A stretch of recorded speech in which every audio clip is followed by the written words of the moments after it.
Donc en gros, je viens de recevoir de l'argent et je viens d'en donner 90% à l'URSSAF. Tu te fais dépouiller jusqu'au moindre centime. Tu n'as aucune aide, tu te débrouilles. Et franchement, moralement, c'est très dur. Parce que je me suis rendu compte que quand je travaillais beaucoup, je donnais beaucoup d'argent.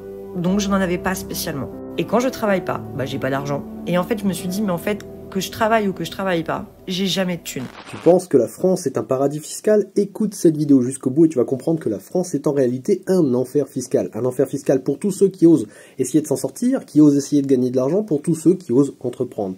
Et vous allez voir que l'histoire que vous allez écouter là, elle est émouvante et malheureusement, c'est l'histoire de beaucoup de Français, des millions de Français qui osent entreprendre, qui osent essayer de créer de la richesse, qui osent essayer de lever le pays vers le haut au lieu de le niveler vers le bas. Et pourtant, ce sont ces gens-là qui se font, voilà, je vais pas dire le mot, mais qui se font empapaouter le derrière parce que l'État leur prend tout. Il y a des organes de prélèvement qui sont juste des vrais sangsues à pognon et qui viennent directement se servir dans des poches. Écoute, parce que c'est le cas de tous les entrepreneurs de France, c'est aussi le cas des salariés, mais les salariés voient moins la carotte parce que les fiches de paie sont faites de sorte à ne pas voir la carotte, d'accord? Les gens ne comprennent pas qu'on leur prend 65-70% de leurs revenus, de leur force de travail, de ce qu'ils ont généré en allant travailler, on leur prend directement et indirectement. Ils ne le comprennent pas, mais par contre les entrepreneurs, eux, ils sentent bien la douille, parce que tous les mois, c'est eux qui payent. Et quand les factures arrivent, les prélèvements arrivent, si t'as pas de trésorerie, t'es foutu. Écoute, parce que ça fait mal au cœur. Faut que je fasse cette vidéo pour me soulager un peu émotionnellement, et parce que je sais qu'on est tellement nombreux dans ce truc-là. Je suis freelance, je suis photographe, et j'ai vécu une période de baisse d'activité assez importante ces derniers mois. Habituellement, je travaille énormément et j'arrive à peu près assumer tout ce que je dois payer dans cette vie qui est de plus en plus chère. Mais là, comme je vous le disais, j'ai eu une importante baisse d'activité pendant plusieurs mois. Et forcément, quand on est indépendant, freelance, on ne touche pas de chômage. Donc, on va vivre sur le petit pécule ou sur la trésorerie qu'on s'est fait et sur, moi par exemple, sur les contrats de mariage que je signe et que les acomptes que je récupère. Eh bien... Voilà, donc elle est obligée de récupérer l'argent des acomptes pour pouvoir vivre. Parce qu'elle n'a pas suffisamment de trésorerie pour voir plus loin que quelques jours, quelques semaines, quelques mois. Mais par contre, les prélèvements, eux, vont continuer. De toute façon, elle le dit dans la suite de cette vidéo, mais elle va dire d'autres choses. Écoutez bien, c'est assez émouvant. Mais ce qu'elle dit et ce qu'elle souligne, c'est que quand tu es entrepreneur, quand tu es patron, tu n'as pas de filet de sécurité. Si tu échoues, si ton entreprise fait faillite, ou même si tu n'as pas de revenus réguliers, eh bien, tu n'as aucun filet de sécurité.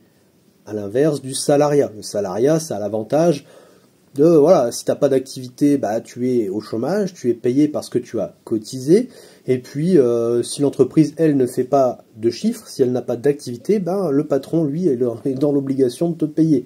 Voilà. Donc, que tu aies de l'activité ou pas, tu touches un salaire. Le patron, lui, c'est plus compliqué. Une fois qu'il a tout payé, s'il n'a plus d'argent, il n'a plus d'argent. Et quand tu es indépendant, c'est pire, parce que franchement, être indépendant en France, c'est littéralement du sadomasochisme. Voilà, t'aimes bien t'en prendre plein les fesses, parce que c'est compliqué, il n'y a rien qui t'aide, c'est un truc de fou. Là, je reprends enfin le taf, j'ai enfin de nouveau du travail, sauf que forcément, pendant toute cette période d'inactivité, les charges n'ont pas cessé.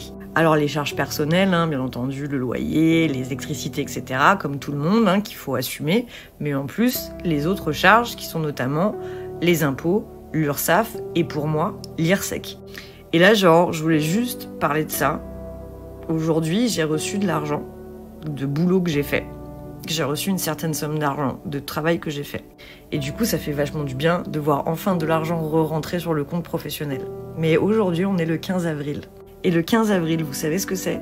C'est le 2e trimestre de cotisation URSSAF. Donc en gros, je viens de recevoir de l'argent et je viens d'en donner 90% à l'URSSAF. Il ne me reste plus rien pour moi. Je ne sais pas si vous vous rendez compte, 90% de ce qu'elle a touché, c'est reparti chez l'URSSAF. C'est compliqué, hein. C'est pas au prorata de ce que tu génères en chiffres, hein. Non, c'est des estimations, et puis après c'est trimestre. Et puis si t'as pas les reins assez solides pour finir l'année, ils te déglinguent, hein. Ils te mettent littéralement la tête sous l'eau, et puis tu finis par mettre la clé sous la porte. Donc l'État, hein, pour te prendre ton pognon, il est là. Par contre, pour t'aider à faire décoller ton entreprise, parce que ton entreprise, elle a besoin d'un certain temps d'adaptation sur le marché, elle a besoin de se faire une image, de développer son marché, d'avoir une clientèle, d'avoir un effet de réseau, les gens qui parlent, etc. Enfin, il y a plein de choses qui font que ton entreprise, elle a besoin de temps pour décoller.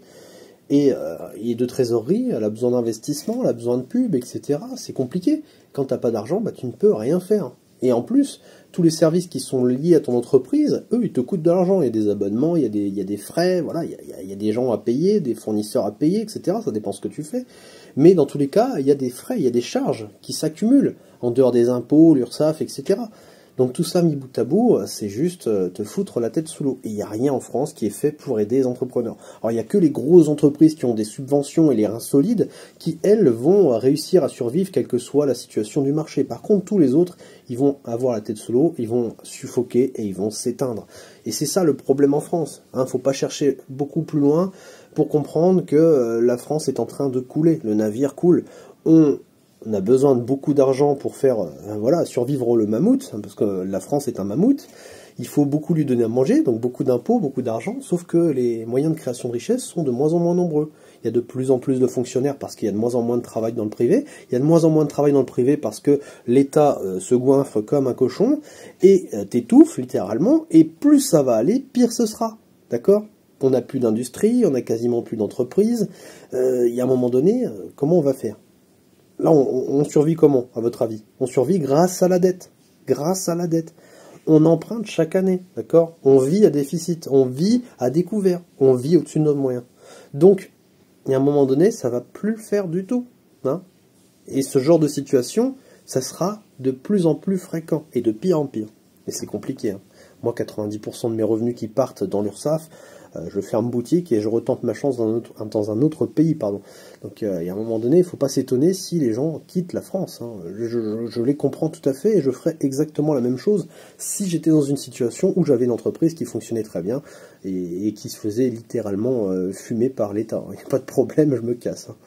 C'est terrible. Genre vraiment, je vous assure que de travailler pour avoir continuellement l'impression de devoir payer des trucs et de jamais garder rien pour soi, on arrive dans un moment où juste ça devient invivable.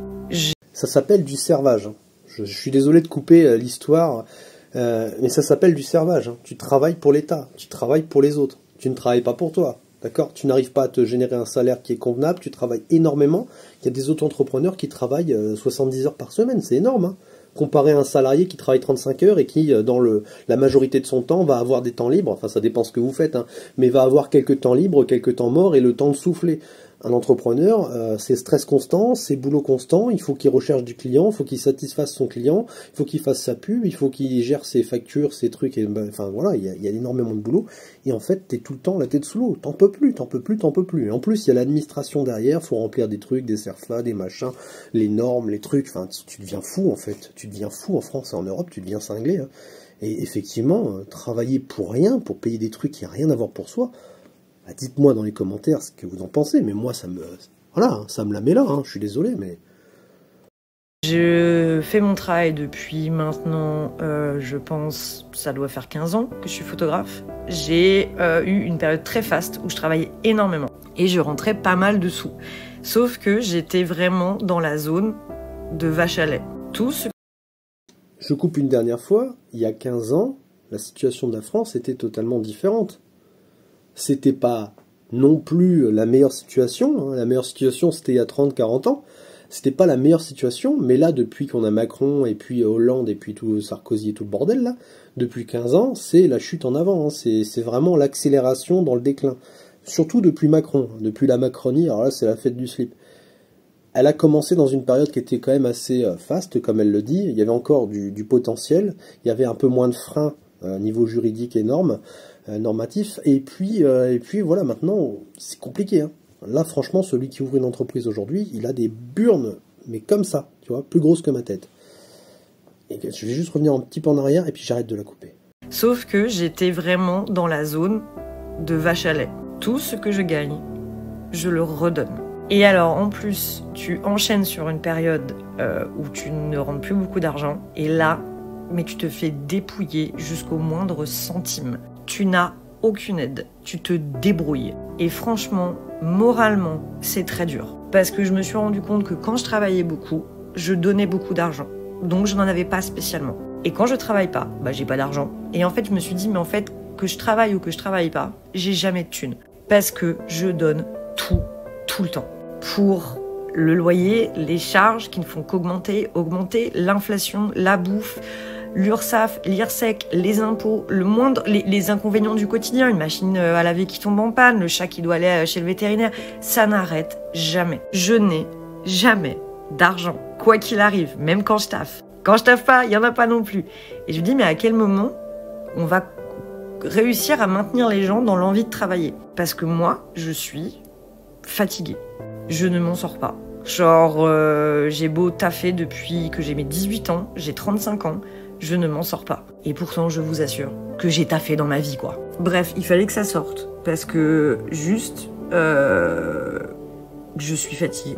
Je suis très très fatiguée. Savoir que, genre, il y a de l'argent qui rentre, qui pourrait vous servir pour manger, pour vivre, pour vous acheter une babiole. Jamais. Ça part direct. Je reçois de l'argent, je le redonne directement. Il n'est pas à moi. En fait, maintenant, je sais très bien que tout l'argent que je gagne, il n'est pas à moi. L'argent que je gagne, il est juste pour survivre. Pour que j'ai un toit et que j'aille pas en prison. Que j'aille pas en prison parce qu'il faut que je paye tous mes trucs, que je n'ai pas d'huissier, que je n'ai pas machin. Ça me permet juste de pouvoir vivre un minimum. Genre voilà, c'est tout. Et je sais pas vous, mais moi, si je dois faire ça, comme ça, toute ma vie, jusqu'à mes 60, 65 ans, là je sais pas jusqu'à quel âge on va travailler, mais ça va pas le faire du tout. Voilà. Donc c'était juste pour dire ça. Bref, on est ensemble. Courage à tous ceux qui traversent ces périodes-là. J'espère qu'un jour on arrivera à s'en sortir. Voilà. Voilà, ça c'est la France des gauchistes. C'est-à-dire que là, c'est une personne qui doit sûrement être orientée de droite, capitalisme, qui essaie de travailler comme pas permis, comme c'est pas permis, elle travaille tout le temps, hein. 15 ans qu'elle travaille, elle n'arrive pas à avoir de trésorerie. T'imagines, t'as une entreprise, t'es chef d'entreprise depuis 15 ans, t'arrives même pas à te payer correctement. T'as du mal à survivre, c'est complètement fou. Donc, cette personne, elle travaille depuis 15 ans, et tout l'argent qu'elle a généré, ça part dans l'État, comme elle le dit, ça lui appartient plus. Ça ne lui appartient pas, ça appartient à qui ? À tous ceux qui touchent les subventions, le RSA, à tous ceux qui vont aller toucher les aides sociales, etc. Mais ça ne lui appartient plus. Donc en gros, elle travaille pour l'État et pour tous les assistés du système. En France, il y a 20 millions de personnes qui travaillent pour soutenir un système qui nourrit, qui entretient 68 millions de personnes. Elle comprise, parce qu'elle travaille pour survivre.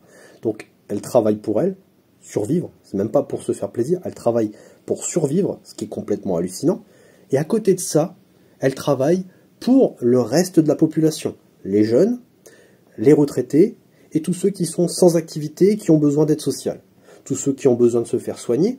Bref, elle travaille pour tout le monde, sauf pour elle. Parce que elle, si elle échoue, elle a rien, d'accord ? Elle travaille pour tout le monde sans filet de sécurité. Et ça, moi, ça me dépasse. Ça me dépasse. Je ne sais pas ce que vous en pensez, vous, mais c'est ultra révoltant. C'est ultra révoltant. Et ça, c'est une France qui se dit de gauche. Et des fois, dans les commentaires, je lis des trucs, genre, la France, elle est dirigée par des gens de droite. Mais arrêtez, mais vous êtes fous, quoi. C'est pas des politiques de droite. D'ailleurs, la droite n'existe plus en France. Elle n'existe plus. La droite, c'est soit centrisé, soit gauchisé. Mais il n'y a plus de politique de droite. Et tous ceux qui essaient d'en avoir, c'est des extrêmes droites, c'est des racistes, c'est des nazis, c'est... Enfin, faut arrêter. Il y a un moment donné, c'est juste des gens qui veulent remettre le pays sur pied et qui veulent redonner ses lettres de noblesse à un pays qui est millénaire. Enfin, je sais pas, il y a un moment donné, faut arrêter les conneries. Faut revenir sur Terre, les amis. Vous êtes tous fous, vous êtes matrixés de vouloir rester dans ce système ou ça vous fait plaisir?